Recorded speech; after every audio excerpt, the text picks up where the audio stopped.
After 3 weeks break, the Australian Women's Ice Hockey League finally returned for week 4 of competition. This is the weekly wraparound. We have Sydney Sirens goaltending legend and Turkey goaltending legend Sera Doğramacı. Is that right? Close enough. Oh, and also we have a chicken in the house. Yes. So we should have named this the farm edition. So we'll get the input of the chicken throughout the show. But I'm Andrew McDougall. I'm joined by Gordon Goodenough and Sarah. Obviously, we are live on YouTube and Facebook. Sarah, what's been happening with you since your retirement from the Sydney Sirens? There's been a lot happening. Thanks for having me, by the way. There's a lot going on. So I always knew that retirement would mean that I can focus more on the coaching. And as you guys have seemed to stalk me or follow me along the way, you know that I went to Colorado for it's called the Global Goalie Retreat, run by the wonderful Justin Goldman.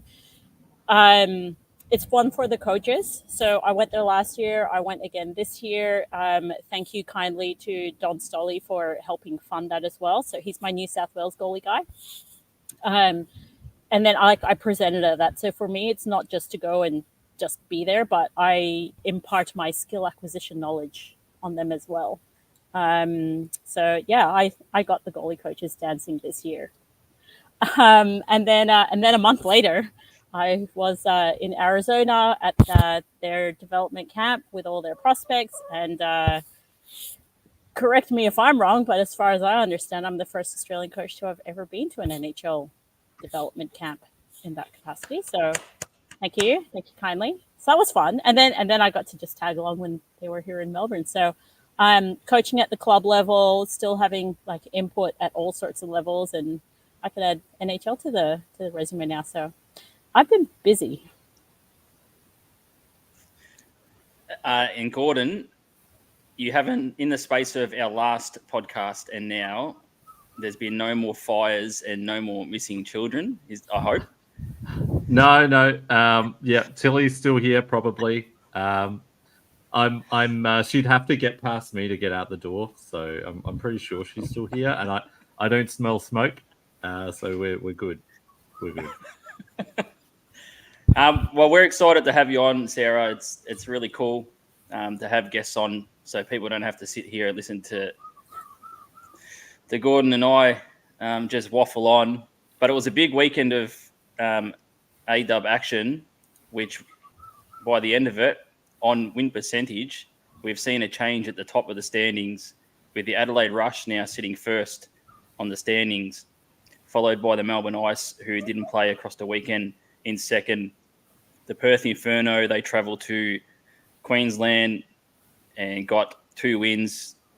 One was a OT win. And the Lightning, they had a loss on a Saturday and an OT loss on the Sunday. And the Sydney Sirens, unfortunately, still winless after 6, sitting on the bottom. Just give us a bit of a recap, I suppose, or a snapshot of both of your thoughts from the weekend's action. You want to go first, Gigi? I'll defer to the guest. Well, I was live finally at a Sirens game, so I went to the Saturday and the Sunday. It was nice that they had me doing the ceremonial puck drop on the Saturday, so that was nice. It's a tough year for them. I think there is a lot going on. I did a head count. There is about 9 of us veterans that are not on that team this year, and that's a lot. On the plus side, there's a lot of young girls on the team, but it meant that a lot of them had to jump into senior roles, and they just don't have the experience for it yet. So it was hard to watch, especially with the score lines, to be honest. And I think having talked to a lot of people on the weekend, it seems that there are other things at play decisions being made for the team, but not by the team itself. So somehow they've lost a little bit of control of what goes on, and that's been hard to hear. I'll get in trouble for saying some stuff, but I'll always fight for the Sirens. I'll always fight for female hockey. So if I get in trouble, so well. But I fear for the sustainability of the league. I know in chatting with head coach Gabriel Blado before, he told me that, you know, it's a bit of a different system where Ice Hockey New South Wales gives them the roster and says these are the players that you have, you know, do you know what you will with it. There's not much or any kind of influence in the roster itself. Is that what you've heard as well? Is that kind of what you're referring to, Sarah? Yeah, I mean that's mostly it, but it's also just the help that they're getting. I mean, like, you know, it's right now it's Gabe and Dave that are the main coaches, and then there's other people helping. But then there's also been criticism or questions around, well, why do you have this person on the ice helping out? It's like, because we need the help. And if there are people there that are willing to help grow the sport, then why don't you let them be there? So I mean, for me, I think that I mean, I understand why the state associations, you know, we the teams fall under the state associations. To my understanding, this came in place a few years ago, which is it's fine. I understand that, but if you're going to then micromanage essentially what happens, then why do you have a coach? Just go coach it yourselves, then, guys.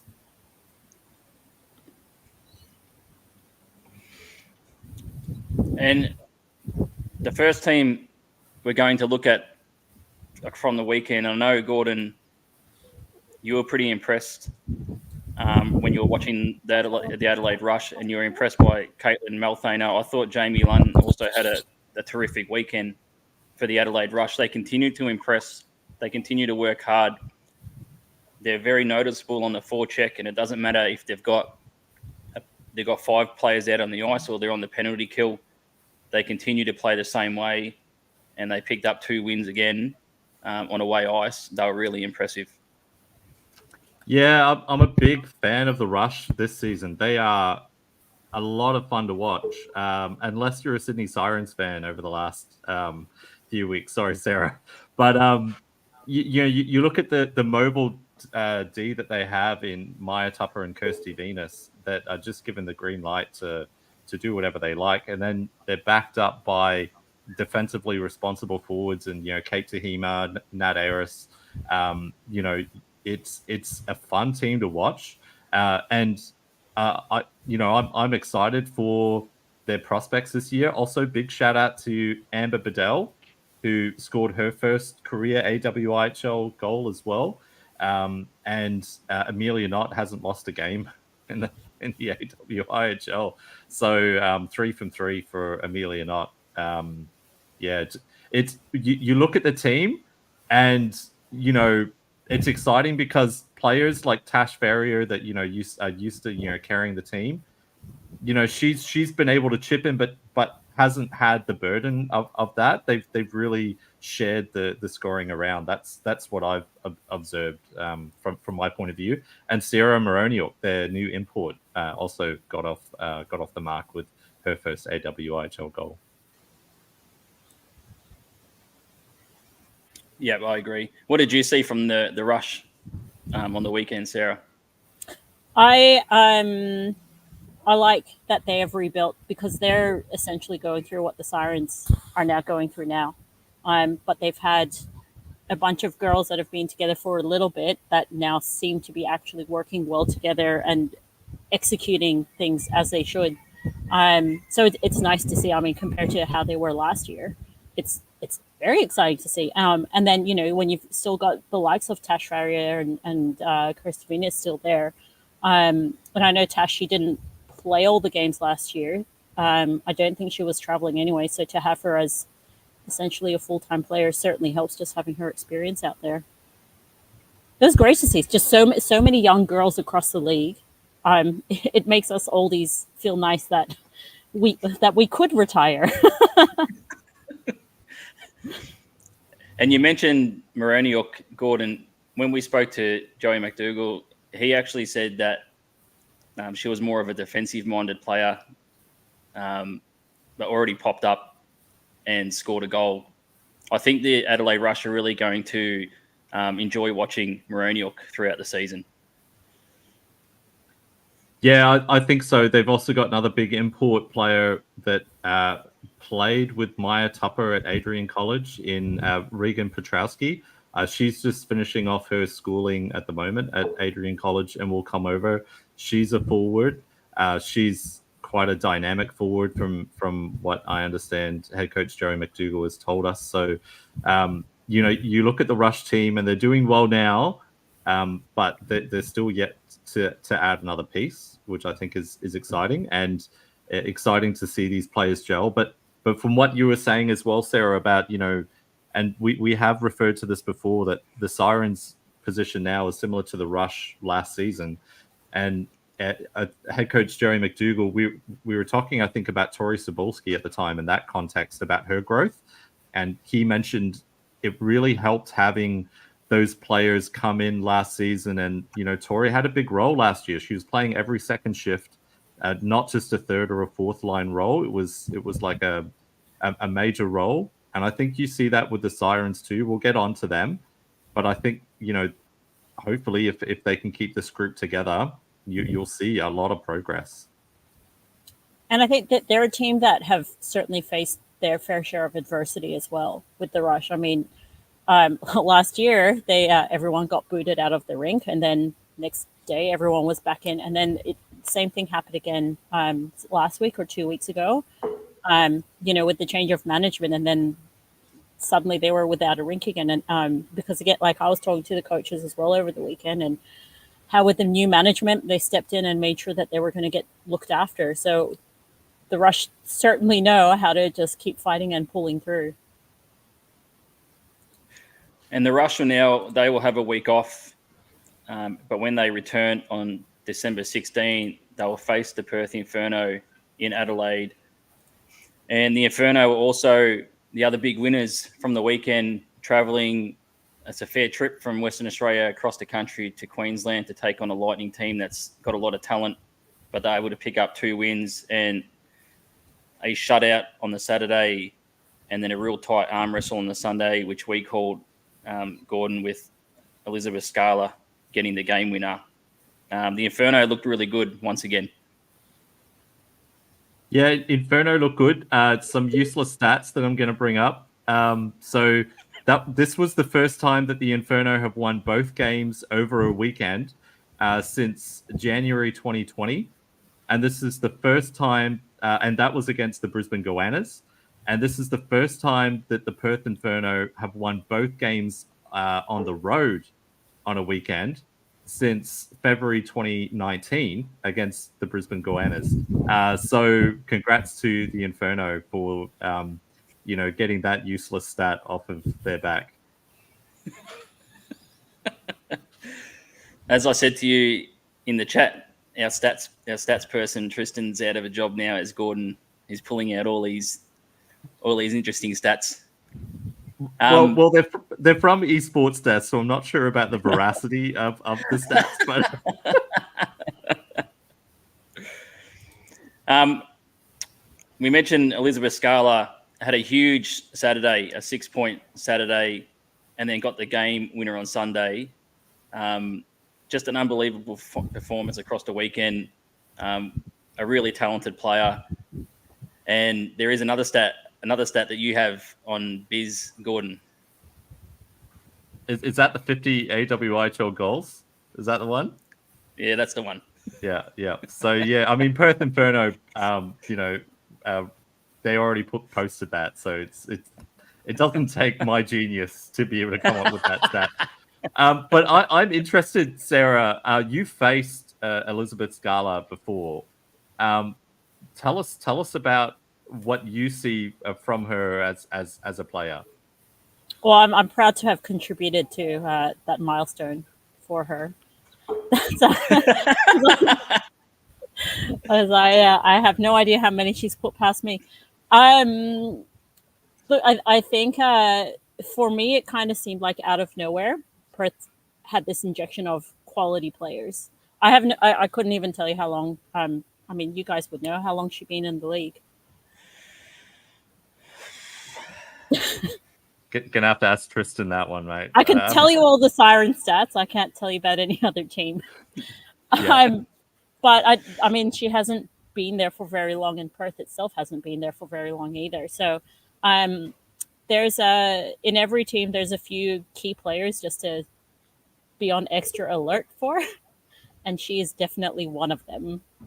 So, yeah, I mean, I like saving pucks and all that, but there are certain people that I just need to be a bit more cautious about. And yep, Biz is right up there. And we mentioned the goal, the game-winning goal, which GG called absolutely brilliantly, Gordon. Initially, I thought it was Isla Malcolm. She's got the jersey tuck. She's got the jersey tuck, so the 2 looks like a 7. And I tell you what, Andrew and I spoke about this like in the Slack chat just during the game or during the intermissions. The Brisbane Lightning jerseys, 16 looked like 18, which looked like 10. Like the numbers were really hard to read. Yeah. No. So I'm defaulting on an equipment issue as being responsible for that call. Well, it's a good thing I've got the footage here, Gordon. So everyone can have a listen. Well, good play by Mackenzie to get out of the zone, but it's a 2-on-0 developing, and the pass just doesn't settle for Shanita Crompton, and it is Malcolm with the puck. Malcolm with possession, or my apologies, that's Scala. The 2 looks like a 7, and it's a goal! Elizabeth Scala has scored in overtime to win the game. It's 4-3 for the Inferno. Okay, it's terrible hearing my own voice back. I just want to point that out. But it does look like a 7, doesn't it? You're on your own here, mate. Now, all jokes aside, a terrific goal end to end, and a game winner as well to score that under the pressure of overtime. Terrific goal for Biz. Another Inferno player that I wanted to mention was Isla Malcolm. GG's having a giggle. Malcolm picked up a goal yesterday, but I think Malcolm's a little bit of an underrated player in the A-Dub. And when we spoke to the coaches on Sunday morning, they loved the way Isla Malcolm plays. A big body, no nonsense sort of player, gets in your face. I just thought she had another good weekend.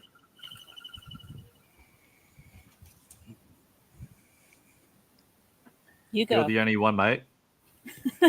She had a great weekend. Although now I'm questioning if she did actually score or Scala scored a hat-trick in that game. But no, Scala's a great player. That line that the Inferno put together of Isla Malcolm, of Jamie McKenzie, who this was her first weekend as well, and scored 2 goals on the Saturday game, and Sarah Salmons is quite a nifty little line, and gives the Inferno quite good depth in the forward lines.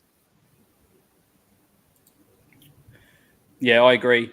And we've also got the great goaltender on the live stream, and Sasha King was once again outstanding across the weekend. A shutout on the Saturday, which I believe is the first shutout in the A-Dub for Sasha King in a 9-0 win. Got a save percentage of 0.922 and a goals against of 3.34. Sasha just continues to get better and better. What are your thoughts, Sarah, as a former goaltender and a coach? What do you see from Sasha? I love how much she's just grown and just matured as well. So I've known her 5 years, maybe a little bit longer. So I've seen how she was as a teen and how she was fighting to get a spot on the U18s. And then, I mean, she was good, but she wasn't quite there with the other goalies that were in contention. And then she never ended up getting a chance to play on U18s because of COVID, but then she just steps into the national team spot. And I think last year coming into the league and then having that experience behind her, and she just looks far more settled. There's no nerves there. It's just straight in, down to business. It's a fantastic start to the season. And what about you, Gordon? What do you think of what you've seen from Sasha to start the season? She's definitely earned the coaching staff's trust and the team's trust.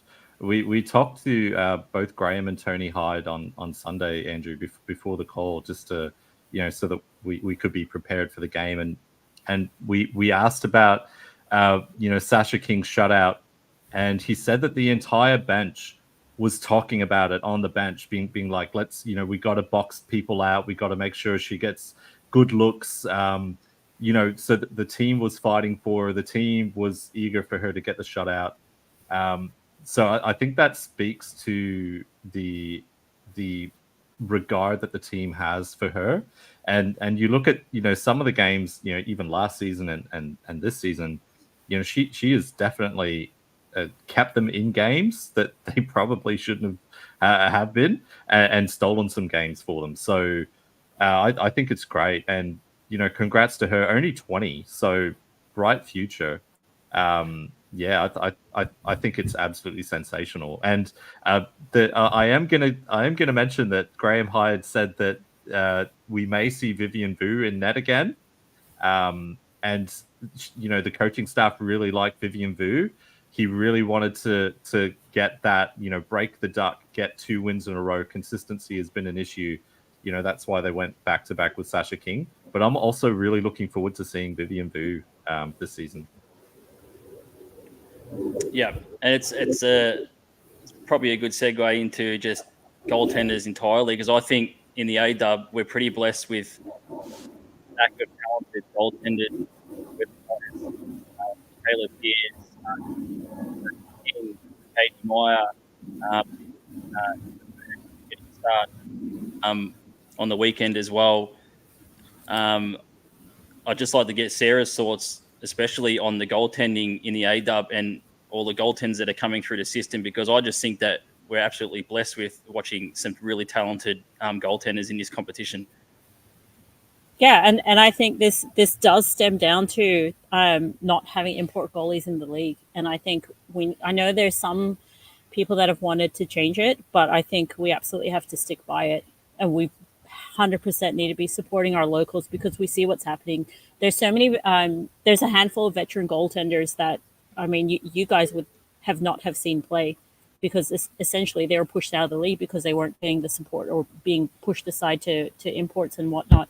But it's nice to see that there are so many young girls that, one, want to do it, and then two, can do it, but are getting that support. I think every team has a goaltending coach on staff as well, which is just incredible. Yeah, it's again one of those things that made retirement a lot easier, knowing that the league was in good hands.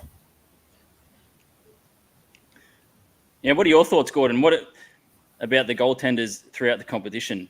As a play-by-play commentator, what do you see? You've done me dirty again. How am I supposed to talk about AWIHL goaltenders after Sarah has just spoken? But no, as a commentator, it has been a lot of fun seeing some strong goaltending performances. Even I'm going to say, even though the Inferno ended up winning that Sunday game, Katie Meyer made a good comeback. She's one I'd like to mention. I'd be interested in getting your thoughts on her, Sarah, because you know her situation a lot more. But it was nice to see her bounce back and stay in the game, the complete game, and earn the point for the Lightning.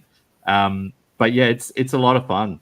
Adelaide's got both the last year's this year's under 18 goaltenders in Archie Smith and Amelia Knott. They're a lot of fun to watch. That's probably a big reason why Adelaide are top of the table. But yeah, it's there is a lot of outstanding goaltenders in the league. Yeah, 100%. And I think I forget sometimes how young some of them are. Like Katie is 15, like, and she's just having a well, it's just so nice that she's allowed to play in the league. Now that she's got her citizenship and all that, and then she's going to be off to the Olympics and whatnot. So, she's one that I haven't worked with directly, but we have had lots of chats, and she's picked my brain on things, and I've observed her. So she's that maturity is starting to come through. I think she won't mind me saying this. She's starting to get her emotions in check as well, which is a hard thing to do as a goalie, especially as a teenager with all these things going on. But we're starting to see it. So credit to her on that. I think, like you mentioned with Adelaide, with Amelia and Archie being together and, similar-ish ages, that's a partnership that I hope continues for a while, because we've seen how effective it was in Melbourne when, with Janelle and Michaela having been together for however many years, that you knew you had two reliable goalies and you knew that you had longevity for the team. And then again with Perth, when you've like Sasha and Vivian, they're both young. So it's just nice to see that. And we still need more female goalies around the country. But getting those kind of partnerships going on early and getting that support again, like for all of the goalies across the country, it's nice to see that we've got that skill and longevity going on. Can you tell us a little bit about what's in the water, the goaltending water in South Australia? Because South Australia have some exceptional goaltenders, not just the women's, but the men's.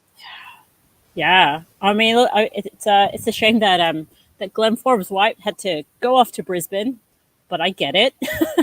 But even just like, and again, when you've got Jeremy Friedrich and Matusz Trinka as a partnership again for however many years, and then they go away to U20s together and all that, it's fun to see. I don't know what's in the water, but they are starting to get more support. I think it helps when you've got goalie parents that are on their executive committee.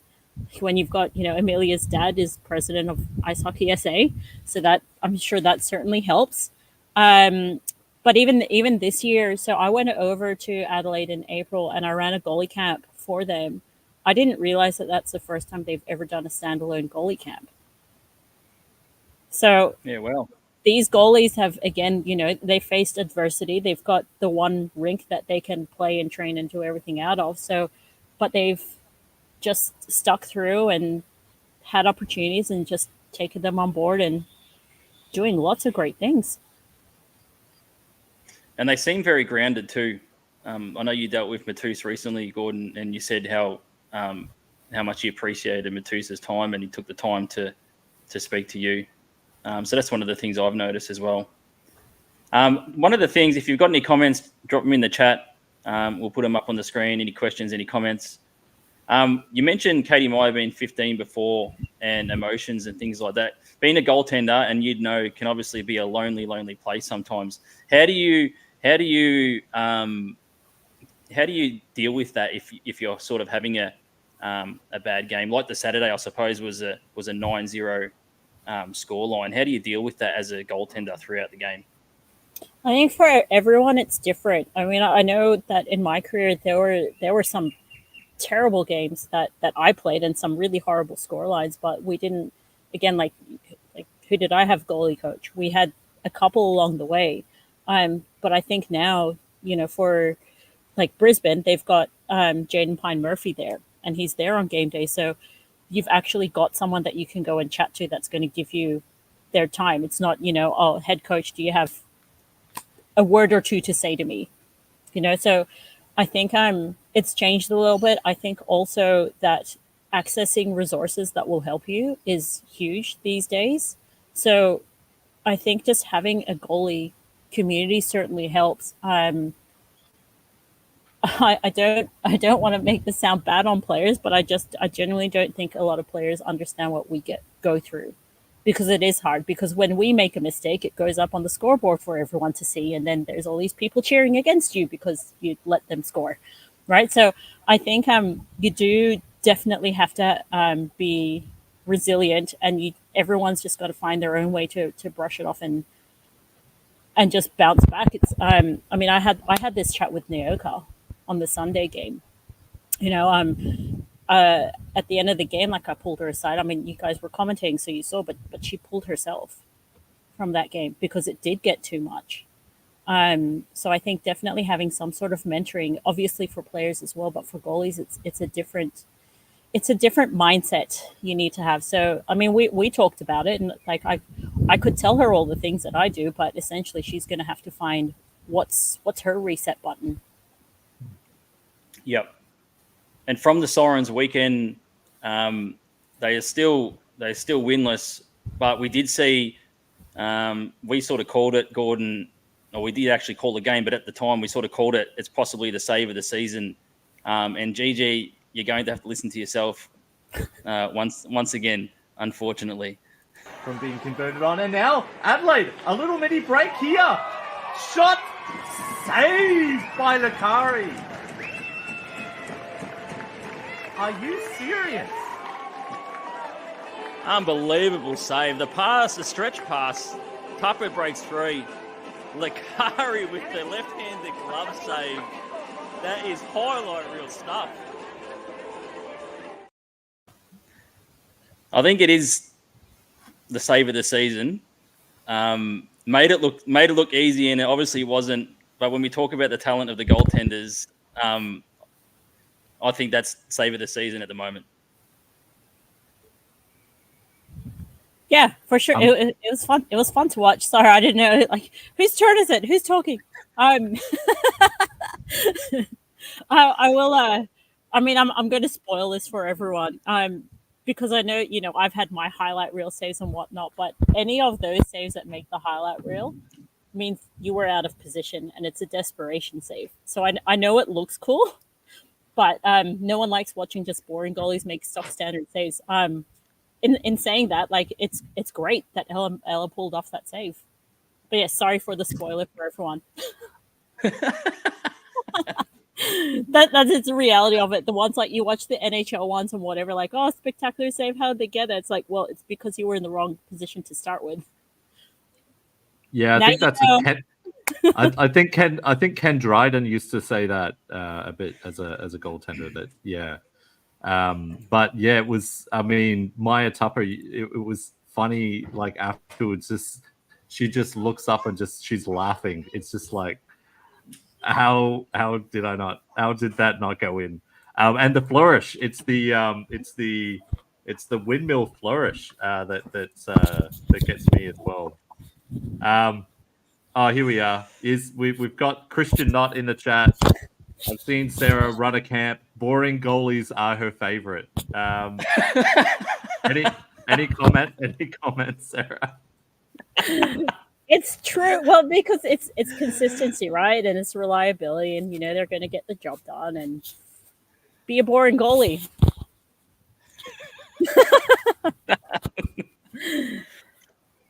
And obviously, your Sirens are still winless, Sarah. We've spoken about it. I've written a piece last week just looking at 4 players that I've sort of been impressed with this season. I think they're on the right track, especially next season. I did say on Friday when we had our other podcast, they're coming from a long way back for finals. The Saturday, it was a really tight contest. It was really close. The Sunday, the 8:15 a.m. probably doesn't help things for either team. What are you seeing from the Sirens and just your thoughts from the weekend as well? So, I mean, like I said before, we lost a whole lot of players and goalies. I mean, Tina's not there anymore either, right? So I think that there's a lot of talent in the team, but they haven't found how to work together effectively yet. Like Edney, who's she got working with her that she can rely on to make that pass and connect with it. Young Ebony has had to, she's a senior leader. She's wearing a letter now, and she's had to really step up, and she's getting the job done. But it's just having, back in the day when we had Sharna and Steph, they knew each other. So, and now they're back together again. They knew each other pretty well. You put them on the line, they're going to get the job done. But I think with the Sirens, they're still trying to find what's going to work. And I know in that, I mentioned this to, to Ebony, that I think it was the first round that her and Edney were on the same line, and they worked really well together. And then it got split, but it's now not back together again. So I don't know if the coaches are still playing around with lines and things like that. I also think that there's a lot of young girls on the team that are highly talented, very highly technically skilled. Tactically, they still need a bit more experience. But also, I feel like how they play in the women's league in New South Wales, they can't get away with that in the AWIHL. It's a whole new ball game, puck game, whatever. It's not the same thing. So there were a few selfish plays going on in there, and some skaters, trying to skate through, to defense. You could probably get away with it in the women's league just because of the skill disparity, but you can't do that in the AWIHL. And as a result of that, there were lots of intercepted passes, turnovers, just lots of stuff going on that's not connecting yet. I hope it starts connecting soon, because they're right now, it's 0 from 6, right? So I know there's the extra games this year, but they're in danger of not even making finals this year, which would be a shame to see.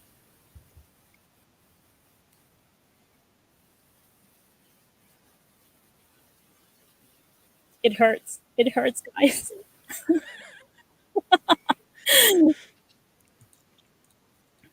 Yeah, what did you see from the Sirens, GG? I know you're a big fan of Lily Roberts. I thought Ava Calabria had a pretty good weekend. I thought she really worked hard out on the ice. What did you see, Gord? Yeah, and they do have pieces, right? There's players that I was expecting Stephanie Newmark to have a huge season this year. I haven't seen that happen. Maybe it's the line combinations. I don't know. But yeah, they're hanging in games. So I think if you look at the games that they've had, even that opening weekend against the Melbourne Ice, they didn't get blown out of the water by the Melbourne Ice. And then they came down to Adelaide. They were either tied or in the lead in the third period in both those games, and ended up losing both games in regulation. And then on the Saturday game this weekend, they were down 2 and tied it up. So, you look at the Sunday game. Yes, that's a bit of a blowout, and I think the second Melbourne game was a bit of a blowout at home, just slightly. But they've been in games, so a couple of bounces go their way, and we're not talking about them being winless. We're talking about them in a battle for 4th or 3rd. It's tough. The other side of that coin, which is probably not going to be something that Sarah likes to hear, or Sirens fans will get angry at me, but I do feel that we spoke before the season, Andrew, and mentioned that there was a potential that we could see the reigning champions not make finals. Just with the losses that they've sustained. I was surprised that after 2020, after losing Nadine Edney and Amelia Matheson, that they're able to come back and win finals again, win the Joan McCowan Trophy again, and then to lose yourself, Sarah, and Tina Girdler and Shana Godfrey and Remy Harvey. Chloe, many players? Island, Linda. We lost a lot. But and also, I'm just going to chime in here that this also, I said before that I fear for the sustainability of the league. There's a few of those players that made the team but pulled out because they can't afford it, because the costs skyrocketed. And so my concern is now that I think it's great that there's these exhibition games against the Melbourne Ducks, but what happens if they enter the league next year and the costs go up again. And then with these girls that are playing both in the AW, and this is cost equalized, right? So everybody's paying $3,500 across the league, and it's essentially up to individuals and teams to find sponsors. But then if you add Worlds on top of that, I don't know how many are doing both U18s and senior team. And then everything that these girls do in the winter, what happens when those teenage girls hits 18 and their parents are no longer paying for them? We're going to lose a whole lot of players. So I am genuinely concerned about it, and I wish I had a way to fix it. Sadly, I'm not a billionaire. Maybe I need more chickens and start selling eggs, but I worry about it. Well, we did mention Bill Foley on the podcast on Friday, so maybe we get Bill Foley invested in the AW. GG. Yeah, if anyone's got some dirt on Bill Foley, or no, we'll appeal to the kindness of his heart. But no, it would be great if we could get a major sponsor on board with the league. I know Ice Hockey Australia is looking for kind of a whole of sport sponsor.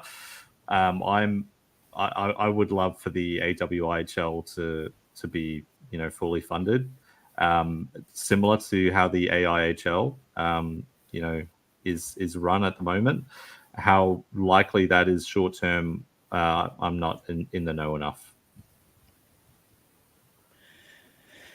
And the other team from the weekend had a couple of losses, one in regulation, one in OT. It was the Brisbane Lightning. They had 6 straight games at home, and now the Lightning will travel. They'll follow the Perth Inferno as they go back to WA, and the Lightning will go to Western Australia to face the Perth Inferno. I did mention it at the end of our broadcast yesterday. I think it could be a good thing for the Lightning just to sort of get out of home and go on the road together and spend the weekend in WA together. They were unlucky not to win yesterday, but they've got a really talented lineup. I love their blue line. I've mentioned it a lot.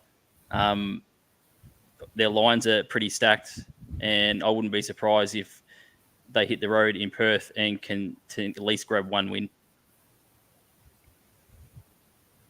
You first, Sarah. So admittedly, I only watched the last 10 minutes of their game yesterday. But I have been seeing, just snippets of how they're playing, and it's nice to see. As much as I love Sharnita as one of my original hockey daughters, she is doing great things up in Brisbane. I think she's kind of really found her home up there, and has certainly stepped up as one of the leader. Lindsay Clinic, obviously, we know how talented she is. Katie Meyer in net, now that she gets to actually play in the league. Again, just I was going to say lots of young players, but Sharnita, to me, she's still a teenager, but she's not anymore. It's good to see how they've been able to rebuild, because even in their Goannas days, they were struggling. So it's good to see that women's hockey up there is growing. They're not relying on, it used to be with the Goannas that they would just take whoever's around, and then essentially anyone that didn't make the cut for the other teams, they would just use them to boost their numbers. But now they don't need to do that anymore. There's enough female hockeys and good female hockeys in Queensland that, they have a good team. They're in good hands. They've got good support. They're competitive. Yeah, and I think the off-ice staff are incredible with the Lightning as well, and the work that Tommy Harkness did with the team last year, just kind of changing the culture. Big fan of what they were able to do last season, and yeah, as you say, they've got some really exciting players. We mentioned the first import for the team, like genuine import, someone that they scouted, onboarded, Emma Wuthridge. Looks like a player. And that's achieved because of sponsorship. And I'll just put this back up. Christian Knott's comment in the chat: the AW is a great brand. It really needs a major sponsor. If you are watching this podcast, watching this show or listening, and you are in a decision-making role with a major brand, how much goodwill would you create by sponsoring the AWIHL? Seriously, everyone would buy your stuff. You would be hailed as a hero, be able to retire early. No, but seriously, it would be absolutely sensational. Sponsorship makes a huge difference in this sport. So it would be great to see someone come on board. I mean, the Matildas just did wonders, right? Once you start investing in any women's sport, just incredible things happen. I mean, look at the growth of just other female sports in the country, like with AFL and with cricket and NRL. Professional women's sport definitely needs, it's worth investing in. Yeah, they did with the women's soccer in the States. They did an analysis, and the return on investment was 10 times what they put in. So for $100,000 sponsorship, brands received 1 million or between 1 and 1.1 million return on that. So yeah, it's and during the Matildas games, every commercial had female athletes, was really pumping up female sport. It's good for brands. And the league's gone up, I believe, another notch this season. The talent seems to be going up every year, so more investment will only help that increase. Before we move on from the Lightning, you did mention Lindsay Clinic. I was super impressed, especially yesterday, the way Lindsay played. And one of the things that stands out for me is not an overly big player, very small, but for some reason is able to get in front of the crease and in those areas and hold her own and use her body quite well in those areas. I don't know if that's something that both of you had noticed as well, but that was something that I was really impressed with, the work rate and just that ability to, even though not overly big player, can use her size and hold her own quite well in front of the net. Yeah, well, for me, I remember there was a battle in the corner. I think it was between her and it might have been Scala, but whoever it was had at least a foot height advantage on her, and she did not lose that battle. She has uses her. She's got incredible edge work with her skating, and uses that low center of gravity well. What have you seen, Sarah? I'm glad I don't have to face her shots anymore. She's another one that I've known. Oh, she would have been maybe 12 or something when she was with the, like, not on the U18 roster, but as a development player coming through. So Tamara obviously saw something in her from a very young age, but she seems to be someone that just kept getting better and better, and so much potential in her, and just could read the game really well. So she knows where to be. She had that anticipation. But also she's got the skills to back it up as well. So if she knows that now's a good time to make a pass, or here's where I need to be to receive a pass or take whatever kind of shot, she knew what to do and she knows how to execute it too. Yep. And we can segue now from the Lightning to the Lightning, as the Lightning will face the Inferno in WA at Coburn Ice Arena on December 9 and 10. It's the only games for the AW on next weekend or this weekend coming for those two teams. I would not be surprised if the Lightning are able to split this weekend. I've just got that much faith in the Lightning. I actually really like their squad. And I know, Gordon, you've mentioned to me a few times, you've asked me why I like the Lightning. I was sort of big on the Lightning men's and women's. I don't know what you see from the weekend, Gordon, coming up with the Lightning and the Inferno.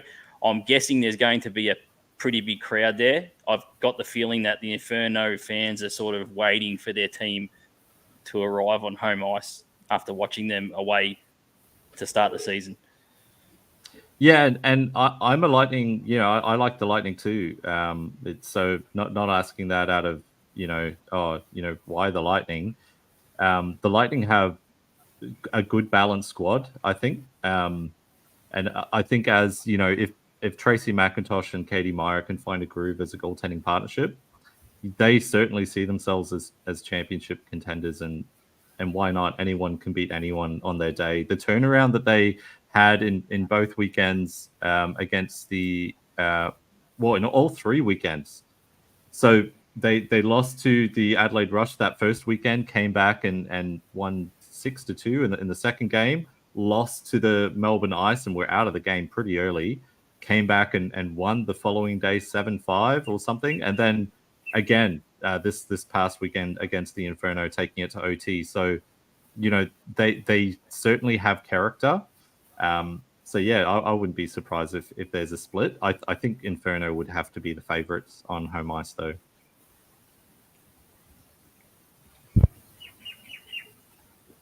I'll give my 2 cents then. That's what everyone's waiting for. Sorry. I like their rink. It is fantastic. I very much appreciate when they do a welcome to country. Not that I have any Indigenous blood in me at all, but it's nice that actually happens. Like, it's not an acknowledgement, it's a welcome to country. Just because of logistics and the travel involved in this and that, I think that very likely Inferno will take Saturday, and then Brisbane will wake up nice and refreshed and take the Sunday game.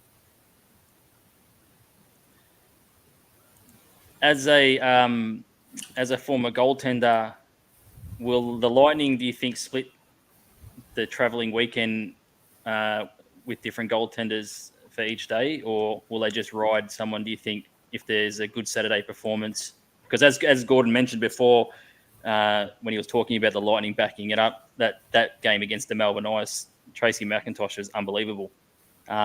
So you can see that on any given day, the Lightning goaltenders can steal a win and perform quite well.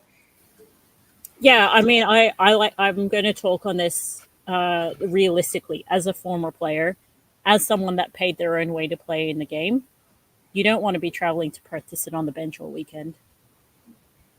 So, like, it's not fun. Everyone's paying to be there, and I think that I would be splitting them. I mean, it's only, what is it for them? It's round 4 for Brisbane, their 4th round. So it's still like we're not at the pointy end of the season. So anything could happen. Both goalies can get the job done. And then I haven't looked at what the minimum percentage games are. Like, if it's still 25%, then you only need 4 full games.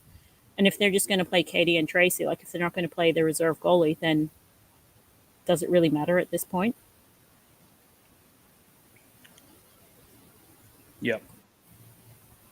And I think the Inferno, we're really keen to get on their home deck as well. After a lot of traveling and then sitting out weeks, traveling again, to get back home, and then they'll have to travel again the following week. Unfortunately, they don't get a sort of back-to-back at home. I think the Inferno will be primed as well. What are your thoughts, Gordon? For this weekend? Yeah. Yeah, I mean, I'm just going to bring up Joe Phyllis's comment. Brisbane can split. What about Perth? Confidence is behind Sasha. Sasha King. How can you bet against Sasha King at the moment? And I know one of the interesting things that we talked to about with Coach Graham Hyde and Tony Hyde was the players that went to the National Women's Development Camp in Melbourne during the break. They went over a lot of video footage, and head coach Marcus Wong, was showing them, different things that they could improve in the defensive zone. And I know that the Inferno were really working on boxing players out, etc., in the defensive zone. So, I mean, you know me. I picked early on this season that the Inferno would go all the way. I think Adelaide's going to ask questions about that, but I would say I'm edging towards the Inferno, but I wouldn't be surprised if Brisbane stole a game. And just touching on Joe's point, yes, Sasha is. I guess if we're going to label it as a starter and a backup, that Sasha is definitely the starter. But then if she's the one that's playing all the games, then when does V get to step in so that she meets finals eligibility? So, I mean, if Inferno take the game on Saturday, then throw Vi in on the Sunday. I mean, she's a good goaltender. She can get it done. She has maybe less experience than Sasha, but how are these girls going to develop if you don't give them a shot? Danielle King just in the comments, cannot wait to see some A-Dub hockey here in Perth on the weekend. It's been a long time coming for the Perth Inferno home opener. That is for sure 42 days from the since the season started to when they'll play at home. What's your take, Doogie? Put yourself in the take a risk, mate. Get people to yell at you for making the wrong choice. My take on the goaltenders. On the what's going to happen this weekend. I think my heart says it's going to be a split, but my gut says the Inferno will take both. Yeah, well, that didn't answer anything, did it? Not really. No, it didn't at all. It's an interesting league. Honestly, anyone can beat anyone. That's the way I look at it most weekends. If you're not on your game, you'll get beat. Yeah. Just a comment, need to bring this one up from Jared Arps. Over and above our major sponsor, I think the AWIHL needs a marketing manager brought on board to really understand the sponsorship market and how to draw dollars into the sport. We need the equivalent of a Bob Turner in the AWIHL. That would be brilliant for the sport, wouldn't it? If you're volunteering, Jared, come on board. Jared's vested interest is that his daughter Gabby plays for the Sirens, and we had good chats on the weekend about how things are going. You guys said that Inferno Lightning are the only game this weekend. There is the Sirens Ducks exhibition game this weekend as well in Melbourne. Yes. So if you're down there, go to that. Yes. Yeah, definitely. We can't call it an AWIHL exhibition match. Yeah, apparently people get upset about that. So what is it then? I don't ask me. I just get the feedback. Joe Phillis calling Andrew out here for sitting on the fence. Thank you, Joe. Thank you. It's about time someone called out Andrew for his spineless shenanigans. Come on, Gordon. Oh, yes.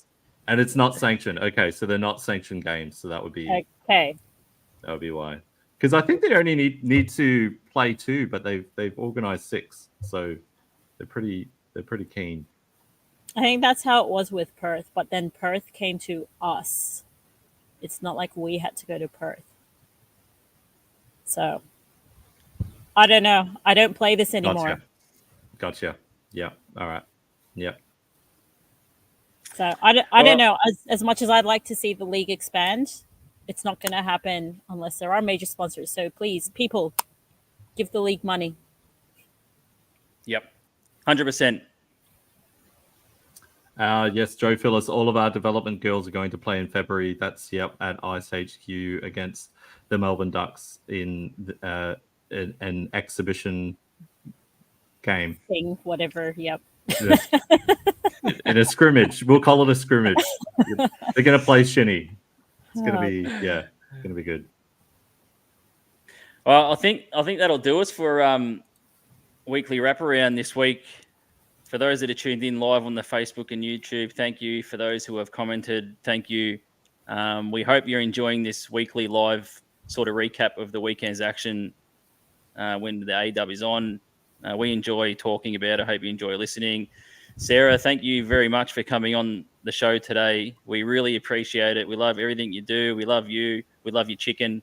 We love everything Janet, about the chicken has a name. The chicken has a name. That chicken's Janet. This one is Gray.